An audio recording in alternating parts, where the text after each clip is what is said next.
Hiya peoples of the interwebs, I have returned. Now, I must actually admit I've finished this drawing from this video before I even posted my last video. I was originally planning on doing 3 drawings in just the one video, which is why this took me so long to get around to posting. But by the end of the 3 drawings, I had like 12 hours of footage and was just like, yeah, no, that's not happening. So, what am I doing in this video, you may ask? Well, I'm drawing Pokemon as people, and more specifically, I'm drawing a human Bulbasaur. I was originally gonna do the whole line minus the Mega Evolution in this video, but yeah, that wasn't happening. Unless I wanted the video to be like super long. Bulbasaur itself took 4.5 hours to draw, just to like scale it on how long 3 of these would be. I actually did some other Bulbasaur humans drawings a long time ago. I did one back in 2020 and one not too long before back in 2019, before I even moved to digital art. But anyways, with all that out of the way, let's start on the drawings.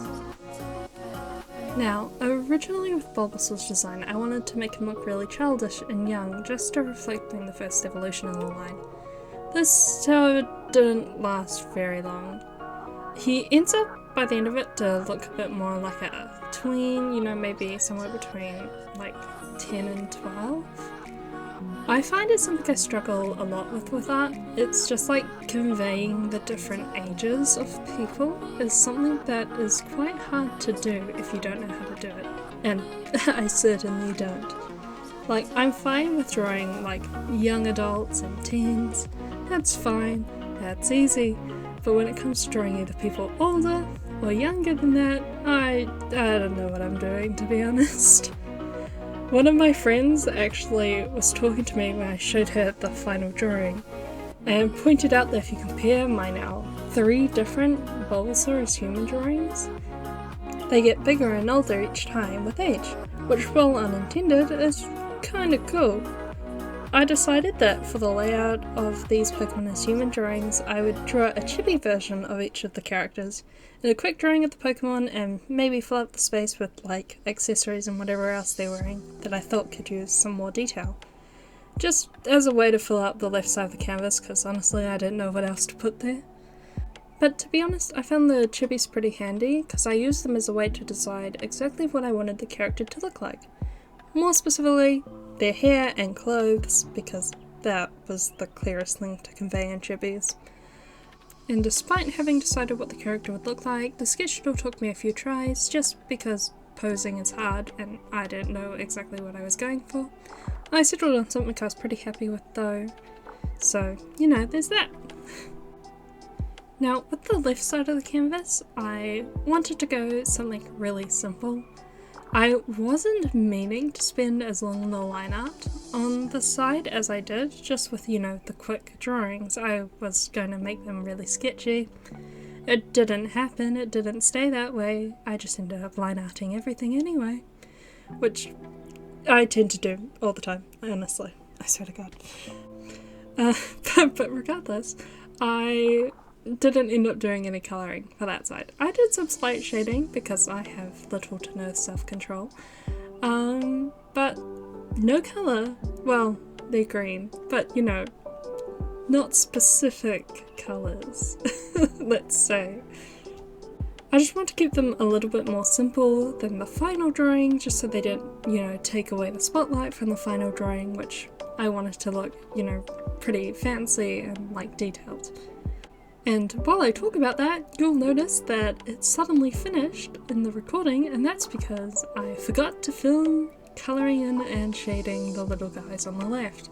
So they're suddenly done. Don't worry about it, it was a mistake. But regardless, with the proper final drawing, I wanted to stick pretty close to like my older designs. Just remaking it so it better reflected how I'd go about designing and drawing a character now.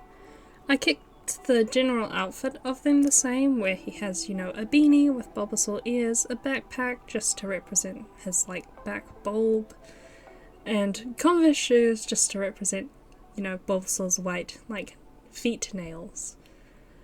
I did end up swapping the turtleneck out though for like a baggy hoodie. I just felt like it suited more of what I was going for in the design, switching to baggier clothes rather than tight-fitting ones, because I always see Bulbasaur as kind of like a chubby little guy. But going back to, wanting to keep the design pretty similar to the old one, I wanted to keep the pose pretty similar to the old one. I did end up playing with some poses that weren't, and that were a bit more different, a bit more like, what would you say, like, more actiony, more like movement, I guess? I don't know. Something like that. Words are hard. But regardless, I like using similar poses to like the older versions just because it makes it way more clear on like the improvement of the art over time. Like, it's really easy to compare back to older versions when you have similar poses and stuff because you can see the improvement in anatomy and stuff like that. So that's my excuse. Deal with it. Apart from that though, I honestly thought the old version had freckles, and I looked back on it like just as I started doing this voiceover and realised he in fact didn't. But I wanted to add them. I wanted to allude to Bulbasaur's like darker markings that he has all over his body. I could have probably done something with like darker birthmarks, or maybe went the route of vitiligo, but I felt like having like big patches would have clashed really bad just because he's got lots of, like his hat has like the hexagon markings and stuff from Bulbasaur already. If I went with lots of big spots, the problem with that would be it would look like he was a bit of a mushroom, like all spotty, just a mushroom. What a guy. And Bulbasaur isn't really a mushroom, so we weren't going that route. Another detail though that I added to his design was I made the strings of his hoodie more bob-like at the end. I wanted them to look like the whips that Bulbasaur uses when using, well, the move Vine Whip. Really long, kind of bulbous at the end. I originally, in the old version, had the little Bulbasaurs with their vines up, and now that there's only one, it wasn't happening. So it was my little way of, I guess, having a nod towards that. I also got rid of one of the Bulbasaurs, which you may have noticed, like in the old version there was like 2, and now there's only 1. I just thought that having just one made things a little bit more clear what's happening, like 2, I don't know, something about it I didn't like, so now there's 1. Saves me the hassle of drawing multiple, I guess, so Anyway, with the colouring, I didn't exactly like colour pick from a picture of Bulbasaur. I could have, it probably would have been easier, but I just wung the colours, so they're probably not accurate, but I also don't really care.